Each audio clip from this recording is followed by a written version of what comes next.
sabendo primeiramente isto, que nenhuma escritura, nenhuma profecia, eu digo, da escritura, é de particular interpretação.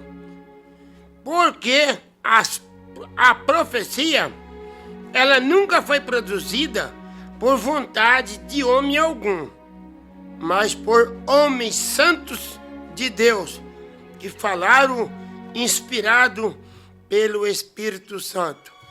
Eu acabei de dizer 2 Pedro, capítulo 1, verso 20 e 21. Eu quero agradecer a Deus pela bondade, pela sua imensa misericórdia para comigo e também para com a nossa audiência, que graças a Deus, cada dia está sendo mais e mais acrescentada, que todos os ouvintes que estão sempre acompanhando este programa Despertar com Jesus, que ele é da mensagem precursora da segunda vinda do meu Senhor e Salvador Jesus Cristo.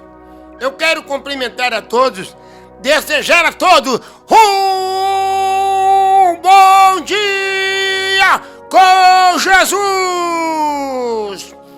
Meus queridos, amados ouvintes, nós queremos agradecer muito a Deus por Ele nos conceder saúde, conceder condições para nós ter o nosso sustento, ter a nossa vida para cada dia lutar em prol do nosso interesse. Nós vamos, nesse dia, vamos falar de um assunto muito importante, que é uma arma mortal. Nós vamos ler no capítulo 24 de São Lucas, do 1 ao 12, verso 1 ao 12. Mas nós vamos ouvir uma linda canção, é uma faixa musical muito linda, Depois do Mar. É muito linda essa canção. Que Deus os abençoe, que deixe as escrituras aí abertas em São Lucas 24, do 1 ao 12.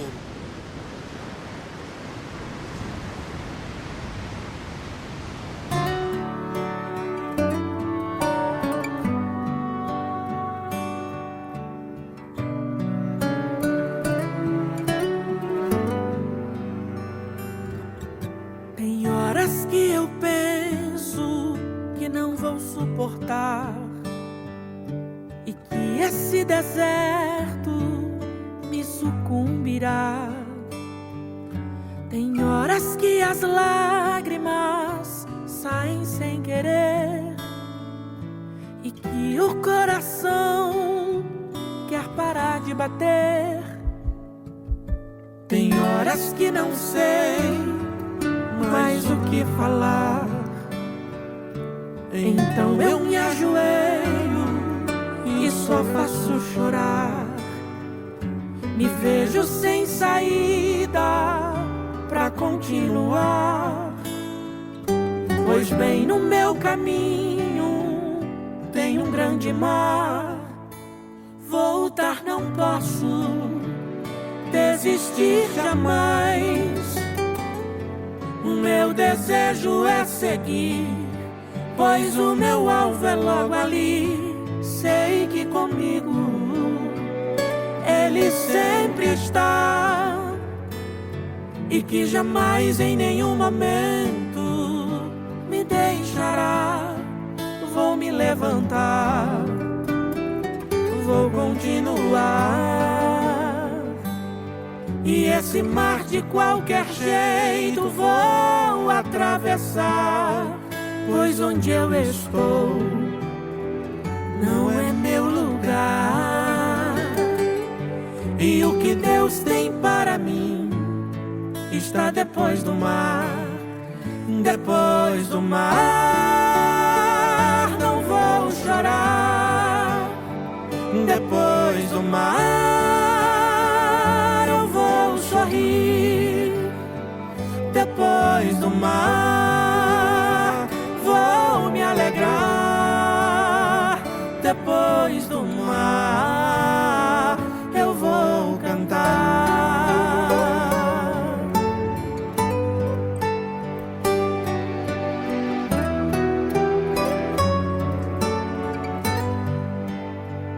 vou me levantar, vou continuar. E esse mar de qualquer jeito vou atravessar. Pois onde eu estou não é meu lugar. E o que Deus tem para mim está depois do mar.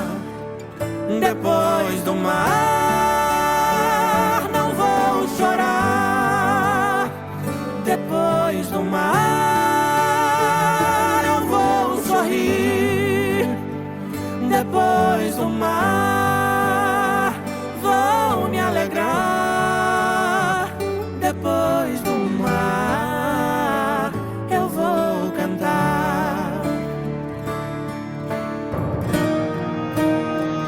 Depois do mar tem calmaria. Depois do mar tem alegria. Vou avançar, não vou parar.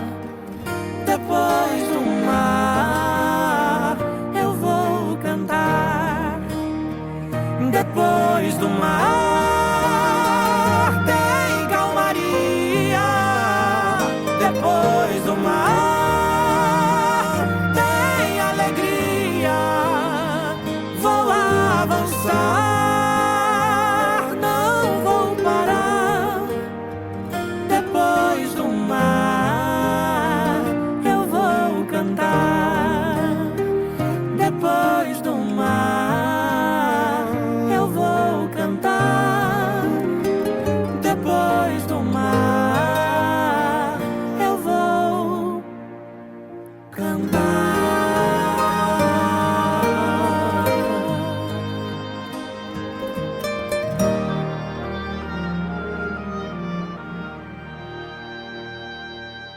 Programa Despertar com Jesus, com o evangelista José Maria. Muito bem. Aqui está falando da seguinte forma.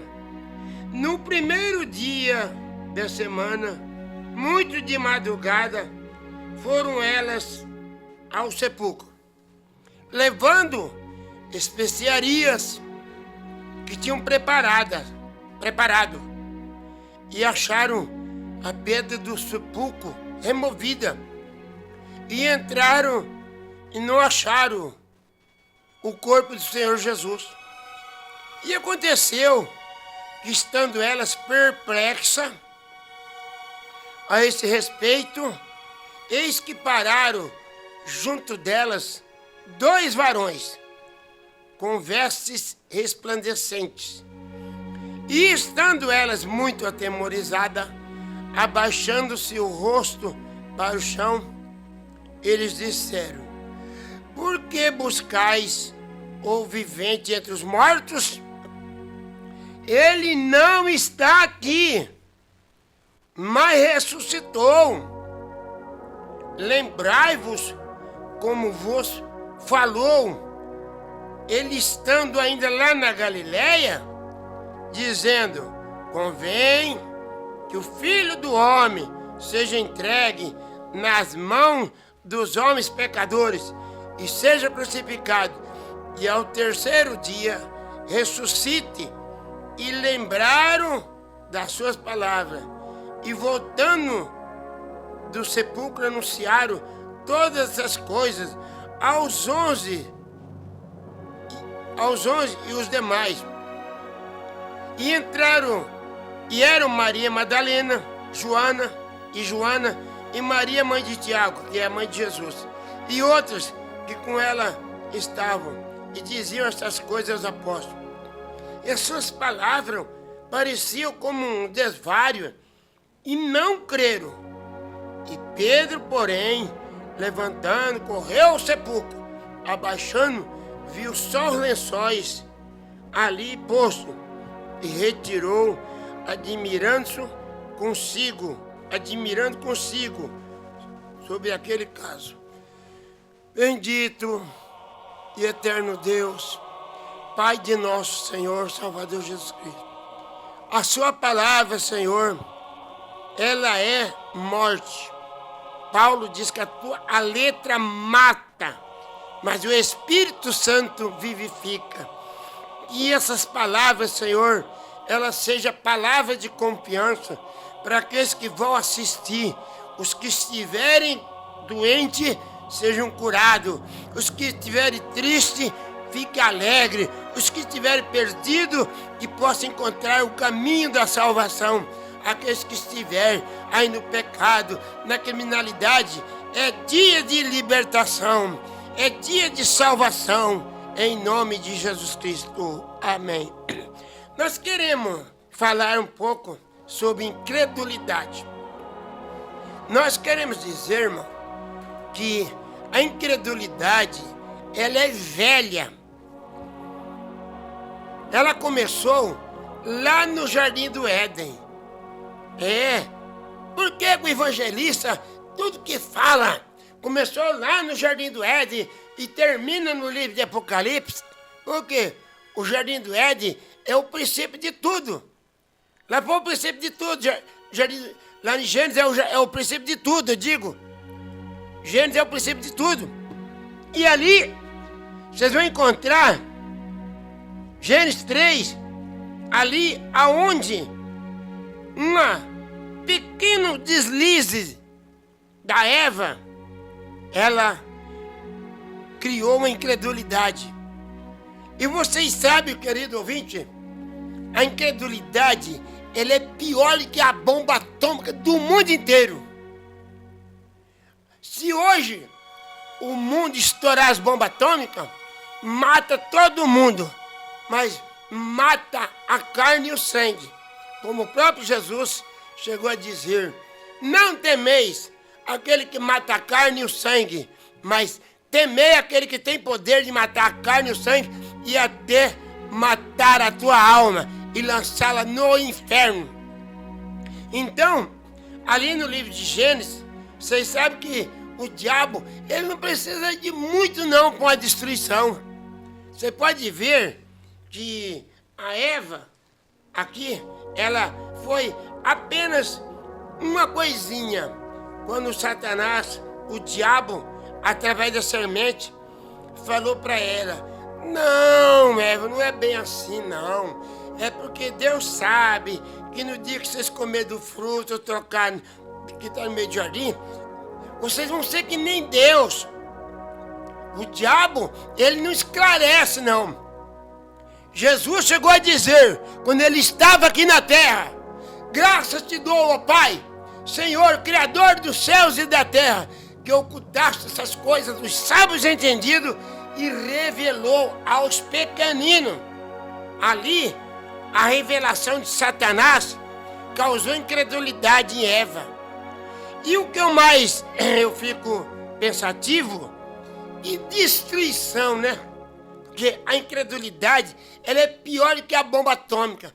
Vocês podem ver que aquela incredulidade de Eva arrastou a humanidade do mundo inteiro para o pecado.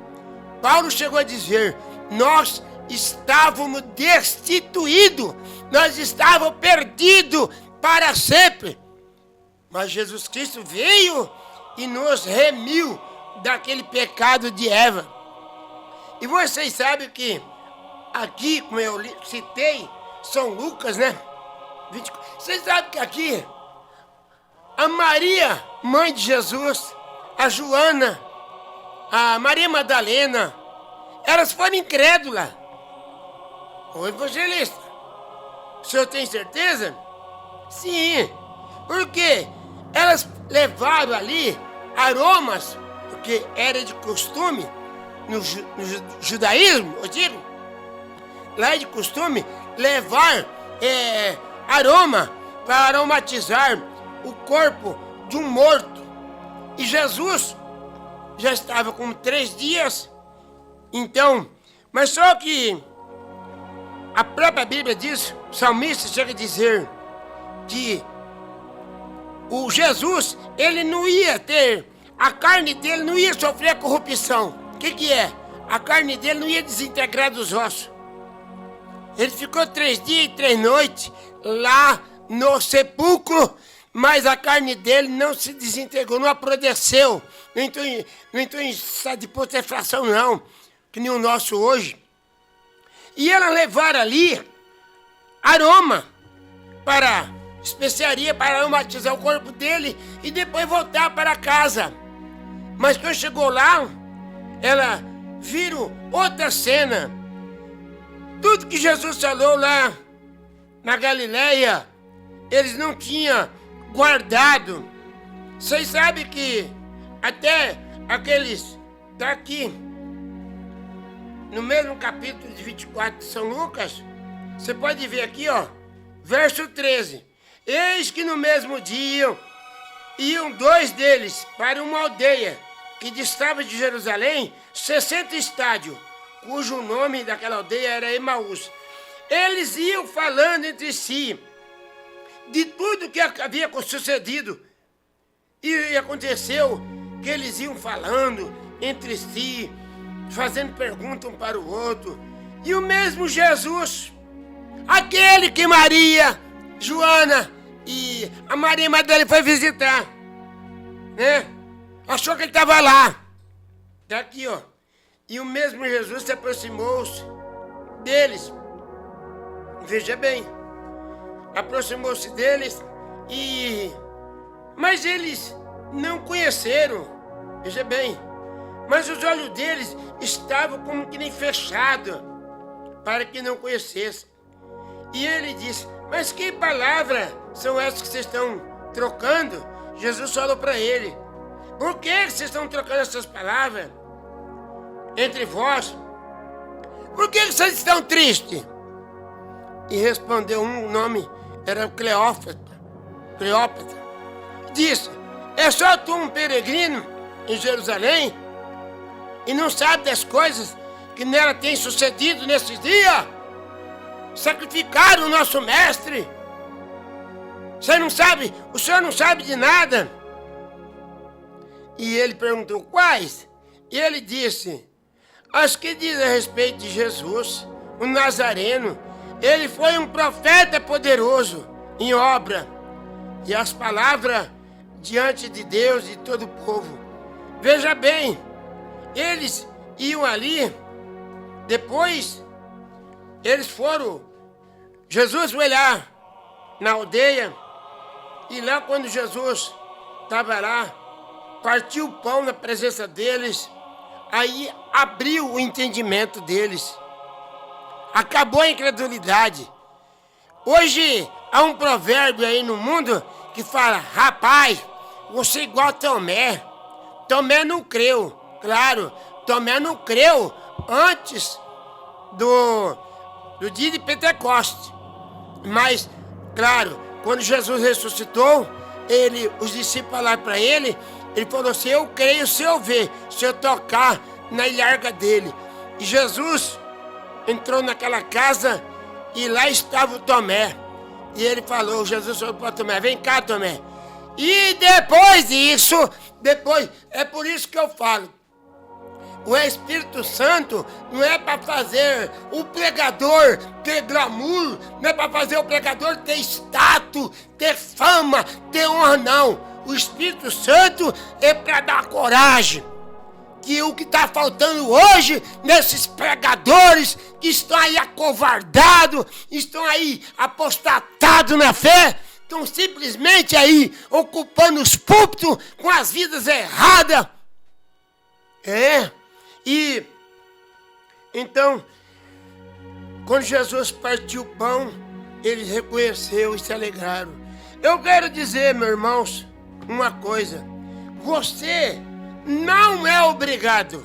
Deus, ele não obriga o homem a crer na sua palavra.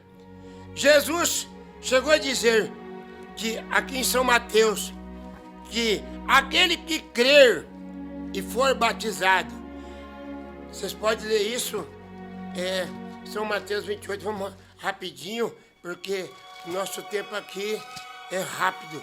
Então, aqui vocês encontram que aqui Jesus, ele deu uma ordem para os discípulos.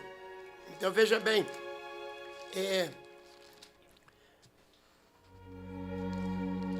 aqui ó, nós vemos aqui, Jesus apareceu aos seus discípulos na Galileia. E quando eles viram, adoraram, mas alguns duvidaram. Quer dizer que não estava tendo incredulidade no meio do discípulo. Se lá nos dias de Jesus tinha incredulidade, a maior ruptura que Satanás está fazendo nas religiões, sem generalizar todas, a maior ruptura chama-se incredulidade. Ele está entrando com essa arma mortal e está matando. E aqui, Jesus chegou a dizer, São Mateus 20, portanto, ide e ensinai todas as nações, batizando em nome do Pai, do Filho e do Espírito Santo, ensinando a guardar todas as coisas. E aqui no livro de São Marcos, vocês também podem encontrar que fala também a mesma coisa, que aqui ó, e diz, ide por todo mundo pregar o Evangelho, e quem crer for batizado será salvo. Agora, meu querido, o mundo fala assim, você pode pegar aí 100 pessoas, você crê em Deus? Opa, eu creio. Você crê em Deus? Os 100 vai falar que crê em Deus. Ué, então é só batizar que está salvo. Mas não é assim. Você leia Santiago, capítulo 2, versículo 19, você vai encontrar ali uma classe de crente chamada demônios. E eles são mais crentes do que os crentes de hoje. Ué, por que, evangelista? Tiago diz que aquela classe de crente é mais crente do que os crentes de hoje. Porque eles creem em Deus e até tem temor. Veja bem. Eles têm medo de Deus, eles têm temor de Deus. Agora, você fala, eu creio em Deus, eu creio em Deus. Você mata um aqui, rouba outro lá, adultera aqui, adultera lá, trapaça um aqui e diz que crê em Deus. Os anjos, os demônios, eu digo, é mais crente do que você. E vocês sabem que em 2 Tessalonicenses, capítulo 2, versículo 11, você vai encontrar que Deus, Ele não deixa o homem neutro. Deus não deixa o homem neutro. Ué, por que, evangelista? Não, para o homem chegar um dia, no dia lá do julgamento, Apocalipse 20, falar com aquela carinha de santo, Senhor, ninguém nunca falou isso para mim, mas, Senhor, não estou sabendo disso não. Jesus disse que quando o evangelho for pregado em toda a terra, Jesus falou, o evangelho tem que ser pregado em toda a terra e depois virá o fim do mundo. Então, como eu estou falando, Deus, Ele não deixa o homem neutro. Ele quer que o homem creia em alguma coisa.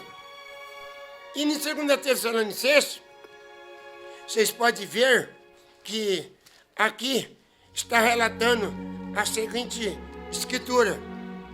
E nem eu estou falando que Deus, Ele não quer que o homem fique neutro. Porque vocês viram que lá no Jardim do Éden, Deus falou para Adão e Eva, não faça isso, não faça aquilo. Agora, se Deus não tivesse avisado e eles tivessem feito aquilo lá, né? Então quer dizer que Deus não poderia condenar eles, porque eles não foram avisados, mas Deus aqui mostra, como nós sempre falamos aqui, Deus não chama o homem a julgamento antes de adverti-lo. Aqui, em 2 Tessalonicenses, no capítulo 2, nós vamos... a escritura diz assim, veja bem, Ó, vamos começar com o verso 10. 2 Tessalonicenses, capítulo 2, verso 10. E com todo o engano da injustiça, para os que perecem, porque não receberam o amor da verdade, para se salvar. Quando você não recebe a verdade, você está simplesmente assinando o seu testado de perdição. É verdade, para que se salvar. E por isso, Deus enviará é futuro. Não é Deus enviou, não. Deus enviará. Está perdurando hoje e até enquanto existir esse mundo aqui, essa profecia está escrita. E Deus lhe enviará a operação do erro para que creia na mentira. Então você veja bem que Deus permite você crer na mentira quando você rejeita a verdade. Vocês sabem que aqui nós temos uma passagem no livro de 2 Reis, que aqui ó, capítulo 7, eu vou fazer um esboço porque o tempo vai embora. Vocês vão encontrar aqui o profeta Eliseu, que nem eu falei, a profecia, ela não é de particular e ela não é feita pelo homem, não. É Deus. Agora, eu vejo tantos profetas aí hoje, por isso que Jesus disse, acautelai-vos desse profeta que é os que dão profecia.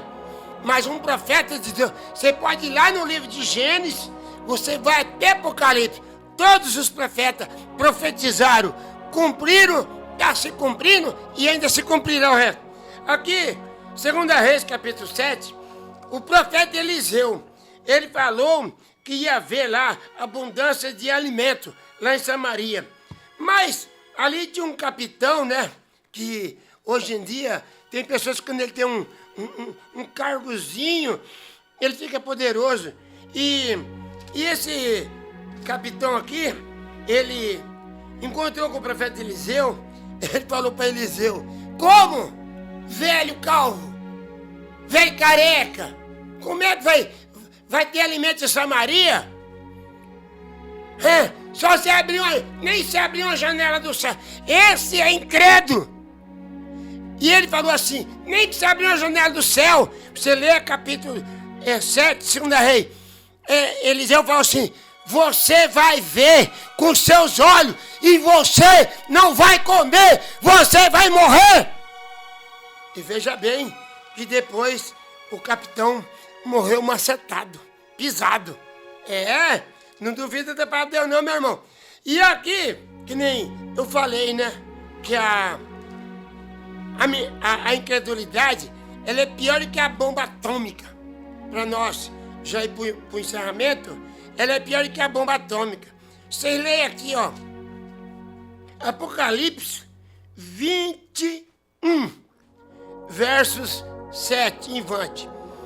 Quem vencer herdará todas as coisas, e eu serei o seu Deus, e ele será o meu filho. Mas quantos aos tímidos, quanto aos incrédulos, eu não estou falando de incredulidade, está aqui a sentença para você que não aceita a verdade. Você que prefere viver aí uma vida de luxúria, uma vida de ganância e por dinheiro. Então, veja bem, aqui está.